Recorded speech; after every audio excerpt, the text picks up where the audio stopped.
there are a number of potential challenges facing the lobstering industry. There's been court cases that have almost just wiped out the industry as a whole. It seems to me that lobstermen don't have a seat at the table, and it just seems like we're in a position where something just may steamroll us and leave us without the traditional fishing grounds.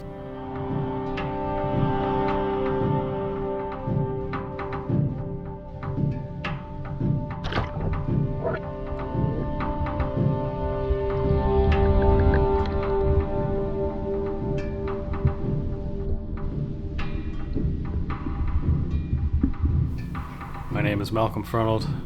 I work as a lobsterman out of Little Cranberry Island, Maine.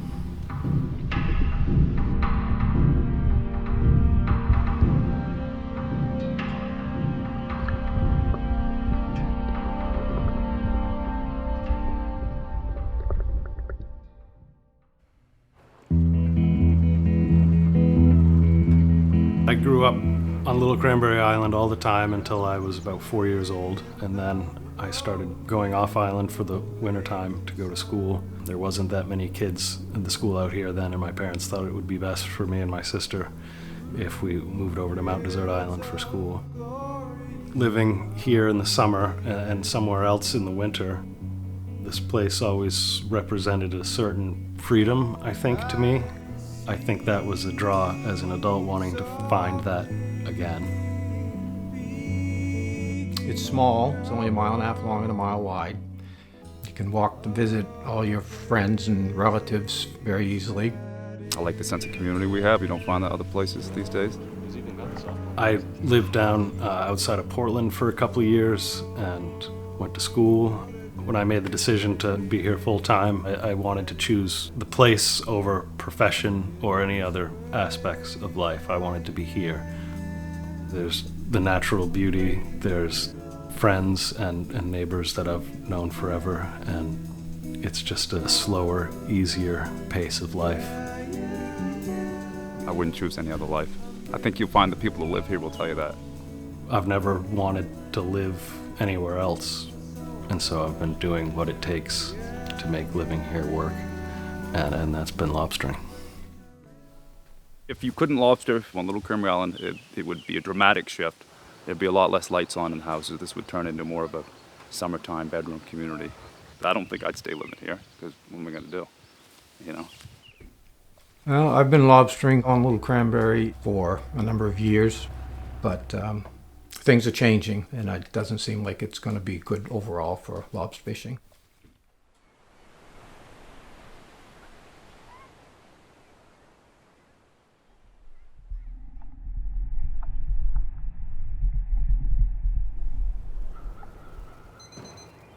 The day of lobstering begins when my alarm goes off, usually around 4:30. I get a little lunch together and I make a cup of coffee and I try to wake myself up enough to make it down to the dock at 6. Once I've gathered all my stuff together, I head out and I get in my truck and I drive across the island, past multiple relatives' houses and the little schoolhouse.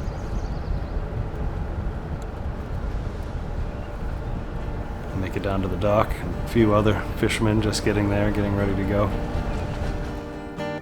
I walk down the dock and meet my father. My son Malcolm lobster fishes with me. We've worked together since he was probably in 8th grade. When I first get down to the boat, the first thing I do is put on my oil gear. It keeps me relatively dry during the day.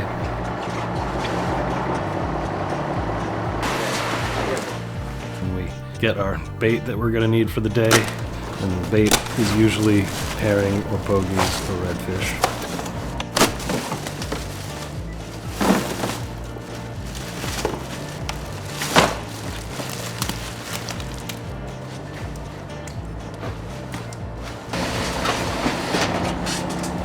We get that on the boat, and then we head out on the water. Then generally for 6 or so hours we're cruising around the island hauling traps and hopefully catching something.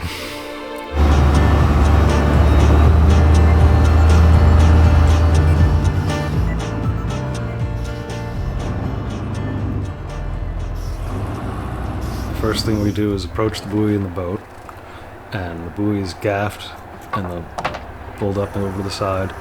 We put it through the block and into the hauler, and that's a pulley system with a hydraulic hauler, and haul the trap up from the bottom and swing it up onto the rail.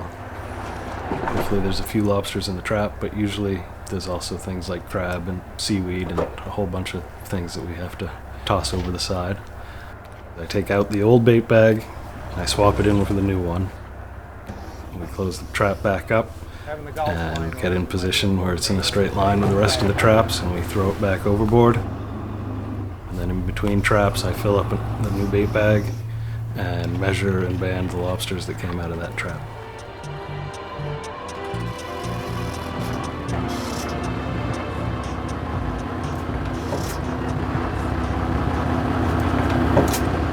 Lobstering can be somewhat dangerous. I feel like there's at least one lobsterman somewhere on the coast that dies every year.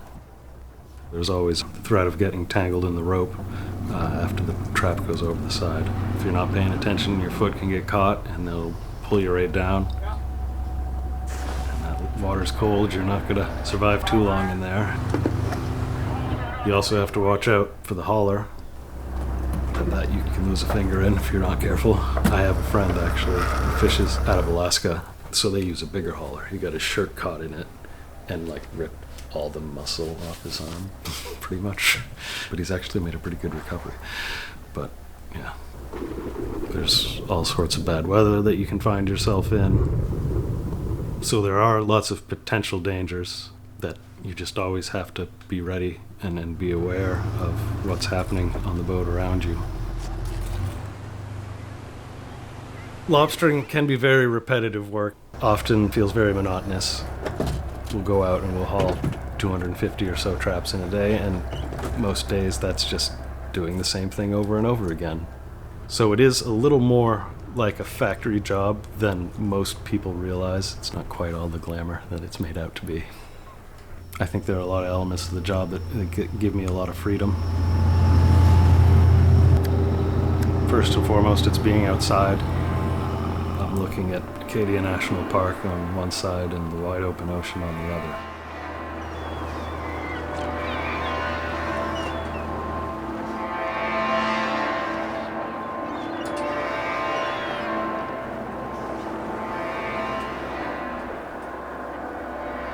I don't have a big corporate structure that I'm answering to. I can set my own sort of pace and work schedule. I like not having to deal with a bunch of coworkers. I work with my dad, we get along fine, and that's pretty much it. Having my son on the boat has been, it's been really enjoyable. What's that? I say if Jack sees it. Me and my dad have a pretty good relationship. We've worked together for a long time. We know how each other move on the boat, and we can anticipate what the other person needs. We never bump into each other. We always know what each other's next move is going to be. We're both pretty quiet people. I'm not a big talker on the boat. He's not a big talker on the boat.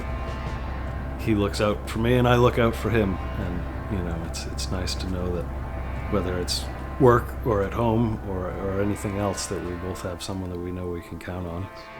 Something. Perhaps another week or another 3 days. I've always thought my dad was a pretty interesting person. To grow up here and to be a lobsterman, but also to have the other interests that he has. I started painting in my 30s. I grew up with a friend who was always drawing and loved nature and was always drawing animals and birds. And I always appreciated what he did. The paintings that I do mostly relate to my life here on the island, to either my childhood experiences or fishing, lobster fishing, things I've seen on the boat, memories I have.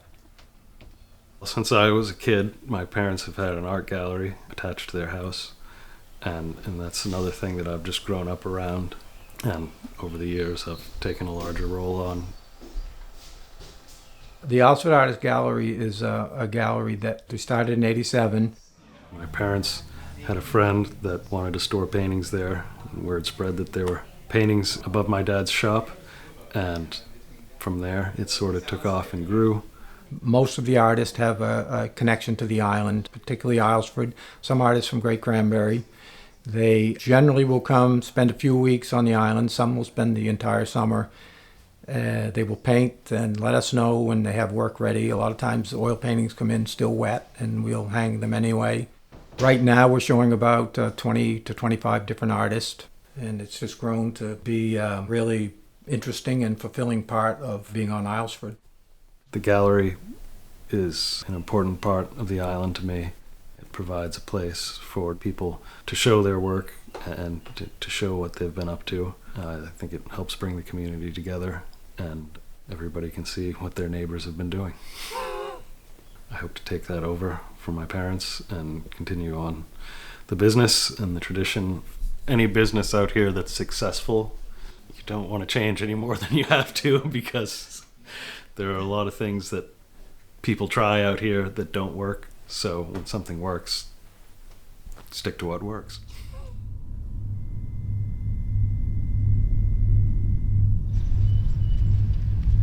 Lobstering is the main industry here. Lots of family that's involved with it.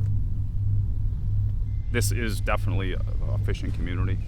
Most of the money on the state of Maine trickles down from lobster fishing. I guarantee you that. Truck dealerships, carpenters, electricians, boat shops, everything starts on a lobster boat and trickles its way down. Well, I think that there are threats to the lobstering industry that I have concerns about. Yeah, what what aren't the threats? There's issues with overfishing of other fisheries and problems with the food chain. There's issues that we face politically, where there's the endangered right whale, that we are facing more regulations on how we operate as an industry to protect the right whales who migrate through the Gulf of Maine. We have had to deal with a lot of regulations to protect them with our lobster traps and the ropes that connect the traps to the buoys on the surface. It's been everything from tying different sorts of knots, tying different sorts of rope. It seems like every year there's some change they want to make to how we need to operate. We've complied with all those regulations, and we're still getting a lot of pressure to do more, to the point where it probably will dramatically change the way we catch lobsters on the coast. The Maine lobster fishermen have sort of been targeted as being one of the prime reasons why the right whale's declining. I don't believe that. I've fished for 50 years and I've never seen a right whale. I know that it's very rare to have them in the waters, particularly in close around the Gulf of Maine. What I see as the real problem is other types of fisheries, a lot of Canadian fisheries that have many more entanglements with right whales. There are ship strikes, shipping companies, or cruise ships, and those are all targets that are too big for these lawsuits, that nobody wants to go up against those bigger businesses. If you really want to save the right whales, you go after the shipping industry and leave us alone. And there's also a new issue with offshore wind turbines, which seem like a situation where corporations are going to get their way at the expense of the little guy. They're going to be in effect someday, and there's probably no way of stopping them. But for us to protect our bottom and what it's going to do to the bottom is a big concern. And then the other threat to the industry would certainly be climate change. Temperatures when I began of the ocean around the islands were much cooler than today. Over the last 40 to 50 years, the water temperatures increased and the catch has increased along with it. So within the last 3 or 4 years, we've had state records of 130 million pounds plus. So that's a tremendous increase from the 18 million pounds when I started. However, the water's probably getting almost too warm. It seems that most of them are working farther offshore to where the water is a little cooler, and farther north into Canadian waters. So I think we've seen a great spike in the last 40 years, and I suspect that we'll see a decline over the next 40 years. I've seen it in my traps over the last 3 years, definitely a drop each year. And not only in lobster, but other species as well. When I was first starting to lobster fish, we'd haul up a trap and there would be starfish and sea urchins and sea cucumbers and all sorts of little creatures filling in the traps that we just barely see anymore. Somewhere along the line in the food chain, something has changed. Climate change is going to change the whole dynamic of the industry and potentially put an end to it eventually if something doesn't change. I think that lobstermen as a whole are very conscientious of what's happening with the ecosystem and the lobsters on the bottom, and that how important it is to do what we can to preserve the vibrancy of our fishery. You know, we're always worried about the effects of the climate change, and you know, everything we can do to, you know, to help the environment and not hurt it. I pick up trash every day. The other day we saw a huge box, somebody just throwing a big box of trash over. I was steaming, doing 20 knots. We stopped, we picked it up, and we threw it. These are the things that people don't see. Of course, we love the ocean. That's my life. Back in the early 40s, the catch for state of Maine lobster was really low. The state decided they needed to enact some measures to increase the population. Fishermen came up with the idea that if they took all the female lobsters that they caught that were carrying eggs, if they would put a mark in their tail, that mark would indicate that the lobster was protected. And that's been a great program. When we catch a female lobster, we check under the tail to see if there are eggs there. And if there are, we cut a notch in one of the tail flippers, and then we throw it back. And that lets any other fisherman who catches that lobster know that this female lobster is a proven breeder, and they have to throw it back as well, whether there are eggs or not on it. And that's sort of irregular enough, but I want his opinion. And we do this to preserve the species and to make sure that there are plenty of lobsters for future generations to catch.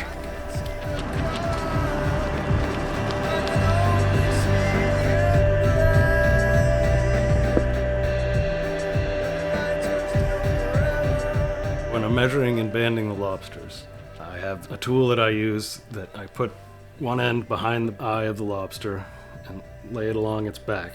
It needs to be 3 1/4 inches long so that we're not keeping all the little small ones. We'd rather preserve them and wait a few years and catch them when they're bigger. And we have a maximum size because we figured the lobsters that are that big, when they reproduce, they produce many more eggs, and they'll help the species continue and thrive. I mean, I've thrown back tens of thousands of pounds of nice big lobster that I'm sure a restaurant would love to have, but every time I throw one back, I know that that's going to produce more lobsters for the coming years and for my kids and grandkids, so I don't have a problem with it. I have heard that Maine lobster is one of the best regulated fisheries in the world. If it weren't for the climate change and the whale problems, those are the two things that could really change the dynamics. But if we didn't have those, I think we could go on for years and years and years.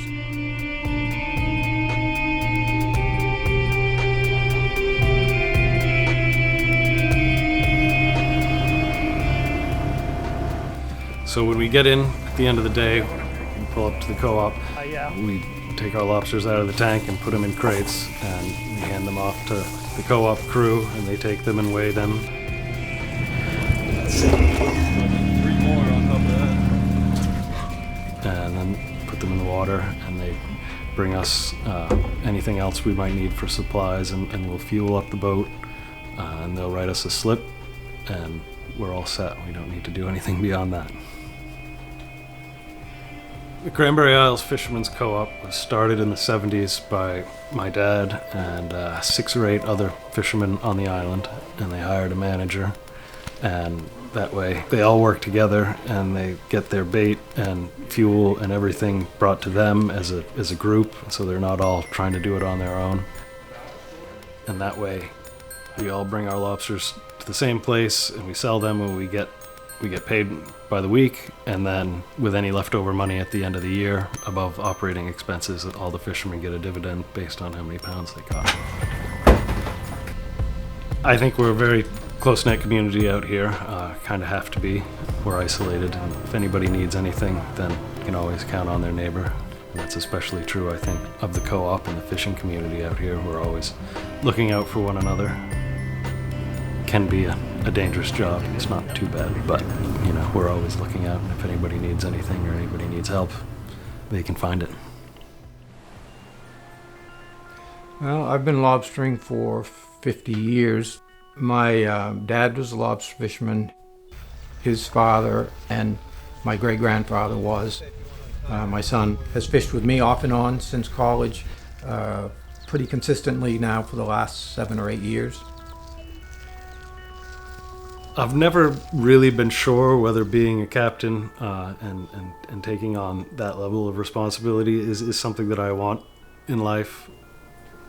I look at a lot of my friends that have done it, and they've had to put, you know, $750,000 invested in this business, and I have concerns about the longevity and where the industry will be in 20 years. I don't know if that's something I want to commit to.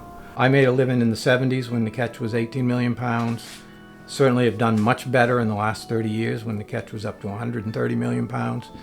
And if I fish for another 15 or 20 years and the catch drops back down to 50 million pounds, I'm sure I can still make a living. Just change the lifestyle a little, that's all. I do feel a little nervous for these young guys that have invested a lot of money. They really need, 10 or 15 or 20 years of good fishing to get back what they've invested. I could see myself doing it, definitely, but I don't think I'd ever do it that differently than I do it now, which is a more relaxed pace, more the pace that my 65-year-old dad wants to do.